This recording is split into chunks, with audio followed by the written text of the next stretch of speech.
What's up, you guys? Welcome back to How to Love a Battered Woman. I am Nia Renee.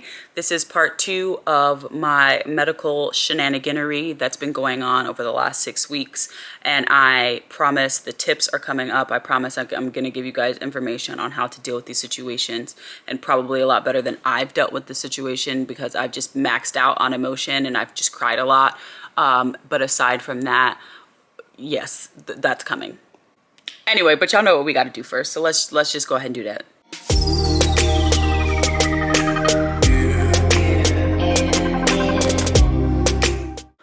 So of course this is part 2. Anyway, I have just reached such a place where I just cannot, I can't even fathom a thought as to how severe this situation has been, and how neglectful the medical system has been, and how completely, just the medical system is damaged. It's broken, and I am embarrassed to be a part of it. And I'm not even on the good side of it. I'm on the bad side of it as a patient, and I'm embarrassed to be a part of it. I don't have any more words aside from that. This has been the scariest and one of the hardest things I think I've ever battled. One of the hardest things I think I've ever had to work to overcome and try my best not to give up on, because this isn't a life that I imagined for myself. This isn't how I want to live, writhing in pain 24/7. This isn't something that I want to do. This isn't something that anybody wants to do. This isn't something that anybody should have to sign up to do. And you shouldn't have to beg and scream and cry and basically be on your knees to get medical professionals to take you seriously.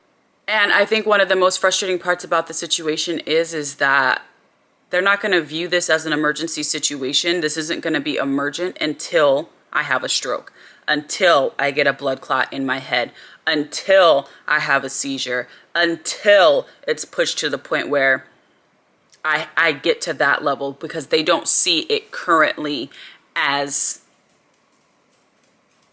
it's not life-threatening to them right now. And that's the part that frustrates me the most, is that how it's not life-threatening yet. But you guys are waiting until it becomes life-threatening. Like, the doctors were telling me that they were waiting until it starts to affect my optic nerve. There's no recovering from damage to your optic nerve. It could come back for a little bit, but they're waiting for the point where I'm risking losing my vision before they can do something. Ridiculous. And I think that's been the most, the part of that has defeated me the most in this situation, is that they're waiting until something catastrophic happens. They're waiting until almost no point of return happens before they take my situation seriously. And that's not something that I take lightly. That's not something that I will ever take lightly. This is my life that they're playing with. This is my life that we're talking about. You better play with somebody else and not me. Play with something else, not me. Go play with your stethoscope or something, not me. Don't play with my life. I'm not doing that. So yeah, this whole entire situation has been, this situation has been terrifying. They had to take me off the Diamox. So I was on Diamox, and that's what was supposed to help prevent the spinal fluid from building up in my head. That medication didn't work, and it made me even more sick. It started to affect my kidneys, and I already have things going on with my kidneys, so we can't have that affected even more. So I'm out here on no medication. There's nothing that could really help my symptoms, like my headaches. Caffeine helps a little bit, but when it gets to that point, there's nothing that can help my symptoms. I'm nauseous all of the time. Nothing helps the nausea. The dizziness comes and goes, but when I get dizzy, nothing helps the dizziness. There's nothing that really helps to alleviate any of my symptoms, and that's what makes it even more difficult and scary to deal with. My thinking and my thought process is okay, if I can't take medication, and if nothing else is helping my symptoms, then why isn't this being treated seriously? Why isn't this being taken even more seriously than it is right now? Why? I'm no medical doctor. I'm just the girl that's struggling to stay alive because her body is actively trying to get rid of her every chance that it gets. And that's a whole different video of how do you cope with the fact that your body's trying to get rid of you all of the time. But anyway, grab a notepad, take some notes, write some stuff down, whatever you got to do. Because here are my tips and tricks on how to handle this, how to handle doctors and the medical field. Because no. Anytime that you get blood work, be sure to request a copy of that blood work, whether it's in your portal, if you have a patient portal, if you have, whether you get an actual physical copy from your doctor, just make sure that you get a copy, because you want to take a look at your blood work and figure out what blood work they ran, because they like to consider people normal if your levels are just a little bit below or just a little bit above, and those are the things that they need to be paying attention to. It doesn't matter if it's 1 or 2 points higher than normal. They need to be taking a closer look, because if you're anything like me, where you're very, very sensitive to any slight changes that your body makes, then that's a really big deal.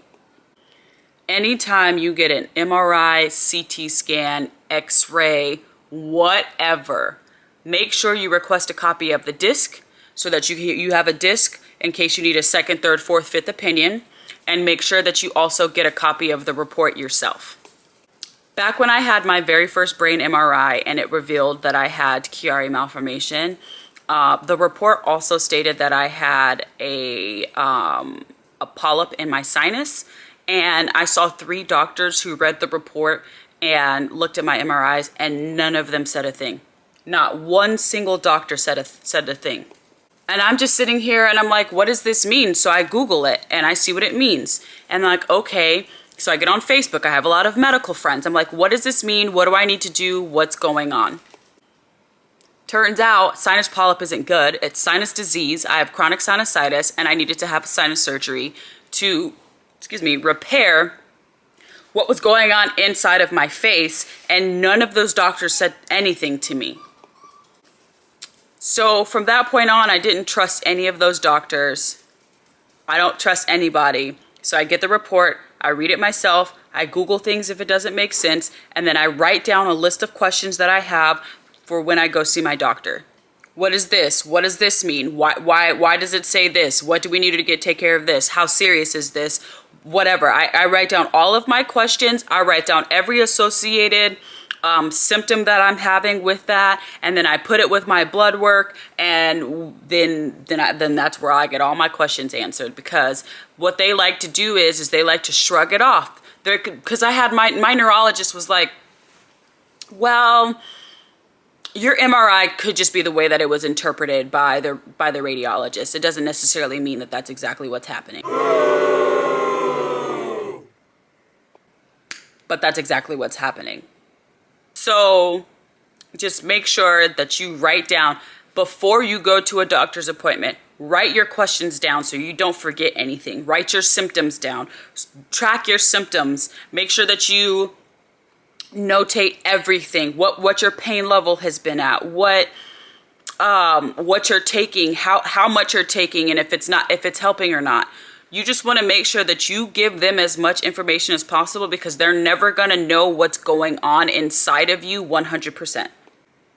They could have every single blood work in the world. They could have every test result in the world, but they're never going to know truly 100% what's going on inside of you and how you feel and how badly this is affecting you. They're never going to know that. So you need to put them in a position to teach them how to treat you. That is the biggest thing, the biggest argument, the biggest thing that I could ever say is you need to put them in the position to learn how to treat you, your symptoms, your pain, everything that you're dealing with, because they're never gonna know 100%, regardless of what test results they have, they're never gonna know how you're feeling, because they're not you. You have to be your biggest advocate. You have to be your number one advocate. You. Because they're not going to know. And they're going to do everything that they can to try to tell you it's not that. No, it's not that. No, you don't need to be worried about that. Your test results are normal. You're fine. You're making it up in your head. We're going to rule this psychological, whatever the case is. And we're not having any of that. I just want you guys to never have to go through what it is that I'm dealing with right now. I want you guys to never have to experience what I've been experiencing over the last 10 and a half years of my life. I will see y'all in part 3.